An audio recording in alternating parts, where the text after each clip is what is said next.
morning. In this lecture session, we have discussed about binomial distribution. I am Mrs. N. Akila, Assistant Professor, PG and Research Department of Mathematics, the Standard Fireworks Rajarathinam College for Women, Sivagasi. First of all, discuss about the definition for binomial distribution. Binomial distribution is a discrete probability distribution.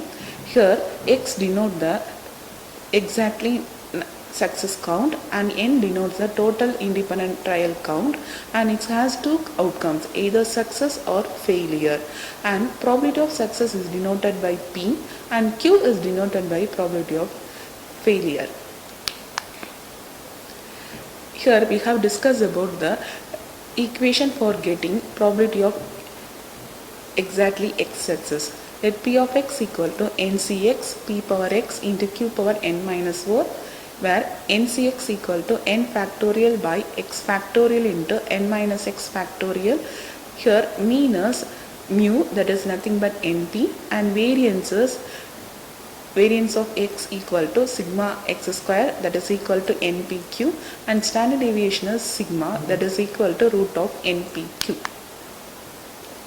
Next we have discussed about the shape of the binomial distribution. For p equal to 0.5, the curve is symmetric. If p is less than 0.5, the distribution is right skewed. If p is greater than 0.5, the distribution is left skewed. Next we discuss about the range of random variable. If x is equal to 0, 1, 2, 3, etc. n, then probability of total values, that is p of x is equal to, that is sum. Next we discuss about the range of the random variable. If x is equal to 0, 1, 2, 3, n, the total probability is 1. That is summation x from 0 to n, ncx p power x into q power n minus x equal to 1. And the recurrence relation, that is p of x equal to x plus 1 divided by p of x equal to n minus x by x plus 1 into p divided by q. Next we discuss about the mode of the distribution. The formula for mode is n plus 1 into p. Suppose n plus 1 into p is an integer, it's having two modes, that is n plus 1 into p and n plus 1 into p minus 1. Suppose it is not an integer, the mode is an integral part of this quantity. Next we discuss about the additive property. If x is a binomial distribution with parameter n1 comma p and y is another binomial distribution with the parameter n2 comma p, that is x and y having same probability of success, then their summation x plus y is also a binomial distribution with parameter n plus 1 plus. Next we discuss about the additive property. If x is a binomial distribution with parameter n1 comma p and y is the second binomial distribution with parameter n2 comma p and they are independent, then their additive value, that is x plus y, it is also a binomial distribution with parameters n1 plus n2 comma p.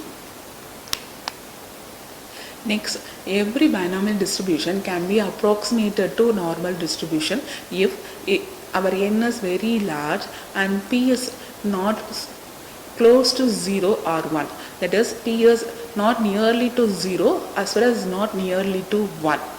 Next, the binomial distribution is also approximated to Poisson distribution. If n is very large and p is very small, then lambda equal to np, then binomial distribution can be approximated to Poisson distribution with parameter lambda. Here we have discussed about the problems which are related to binomial distribution. A coin is tossed 5 times. Find the probability of getting exactly 3 success. That is p of 3 equal to 5c3 into 0.5 the whole power 3 into 0.5 the whole power 2. That is equal to 10 into 1 by 32. It is nothing but 0.3125. A factory produces 2 bulbs. If you want to getting probability of exactly 2 defective with the defective probability is 0.1, and we choose 10 bulbs means we have take n is equal to 10 and p is equal to 0.1 and q is equal to 0.9. That is p of 2 equal to 10c2 0.1 the whole square into 0.9 the whole power 8. It is nothing but 45 into 0.1 the whole square into 0.9 the whole power 8. It is equal to 0.1937. Next, if x is a binomial distribution with a parameter phi comma p, that is n is equal to phi, and they are given p of 0 equal to 1 by 32. If you want to get p value, then we have to use the formula p of 0 equal to phi c 0 p per 0 into q per 5. It is nothing but 1 by 32, that is q per 5 equal to 1 by 32, then q is equal to 1 by 2. So the correct option is q is equal to 1 by 2. Next problem, if you want to get a symmetric binomial distribution, then b, p as well as q both are equal to 0.5. So a binomial distribution becomes symmetric when p is equal to 0. Option A discuss p is equal to 0. Option B, p is equal to 1. For C, p is equal to 0.5. For D, p is equal to 0.2. Then our correct option is C, that is p is equal to 0.5. Thank you.